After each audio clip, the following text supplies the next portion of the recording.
आज आपण मसूर फ्राय करणार आहोत.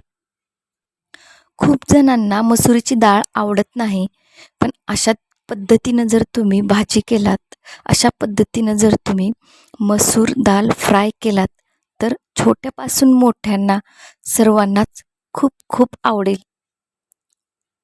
बघा, सुरुवातीला मी कढईमध्ये ऑइल घेतलेला आहे.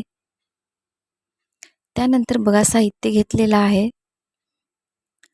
लसूण, अद्रक, मिरची, टोमॅटोज, त्यानंतर कोथिंबीर, कांदा घेतलेला आहे. त्यानंतर मोहरी तेलामध्ये व्यवस्थित तडतडू द्या,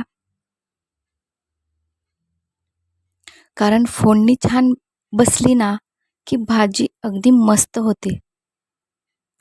जिरे थोडे टाकलेले आहेत.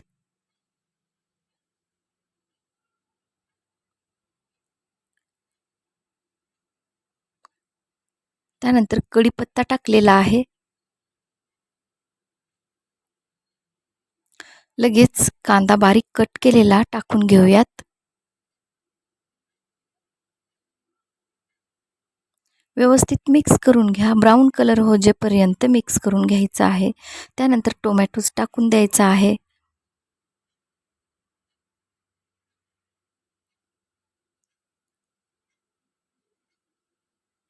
अद्रक, लसण आणि कोथिंबीर आणि मिरच्या, हिरवी मिरची आहे.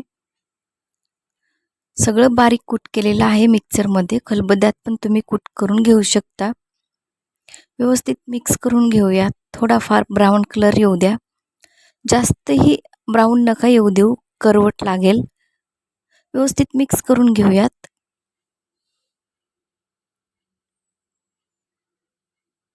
चला तर मसाले टाकून घेऊयात. थोडंसं लाल टाकलेलं आहे मी, लाल तिखट.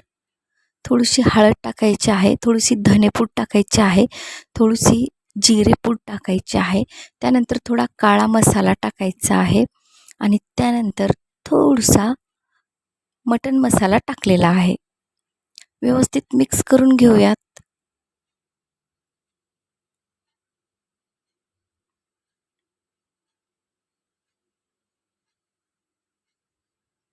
ऑइल तुम्हाला कमी वाटत असेल तर थोडं तुम्ही ऑइल जास्त वाढवू शकता.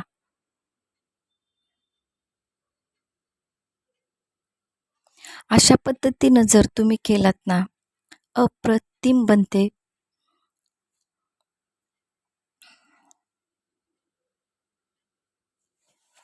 मी प्रज्ञा कदम, प्रज्ञाच किचन स्टुडिओमध्ये आपलं अगदी मनापासून स्वागत. तर कमेंट करायला विसरू नका. नक्कीच तुम्हाला रेसिपी आवडेल. माझ्या नवीन नवीन रेसिपीज पाहण्यासाठी बेल आयकॉन प्रेस करा.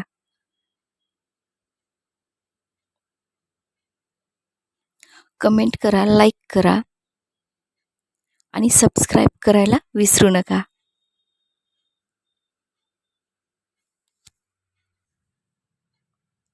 तर चला पुढची प्रोसिजर सुरू करून घेऊयात. मसुरीची डाळ आपल्याला छान धुवून घ्यायची आहे.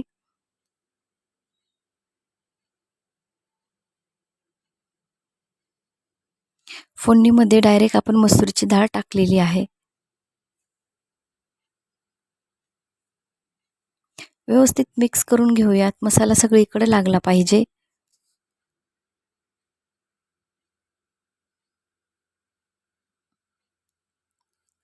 त्यानंतर आपल्याला एवढंच पाणी टाकायचे. थोडंसं मीठ टाकून घेतलेलं आहे.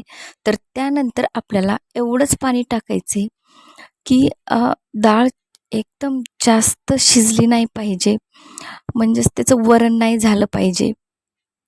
जसं की आपण मुगाची डाळ आणि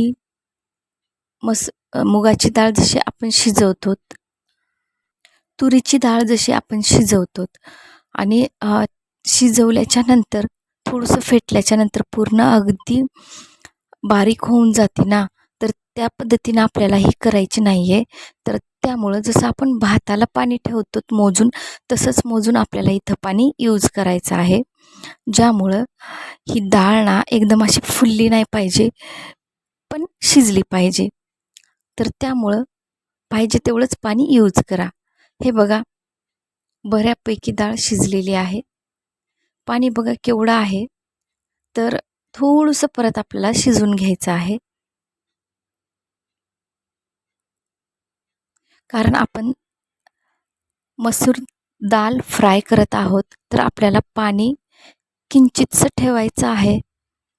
आणि फ्राय म्हणल्यानंतर एकदम मस्त स्मेल पण येतो आणि चव पण अप्रतिम लागते.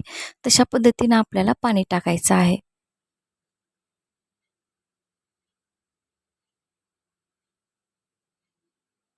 तर बघा, यानंतर आपल्याला झाकण लावून थोडा वेळ ठेवायचे. तर ते पूर्ण पाणी वसून घेऊन हे बघा आपली रेडी झालेली आहे दाल फ्राय.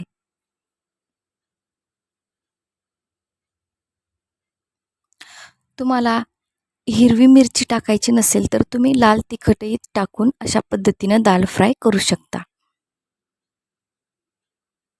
नक्कीच कमेंट करून सांगा रेसिपी कशी वाटली आणि माझी नवीन नवीन रेसिपीज पाहण्यासाठी यूट्यूबमध्ये जाऊन तुम्ही नवीन नवीन रेसिपीज पाहू शकता. नक्कीच सपोर्ट करा.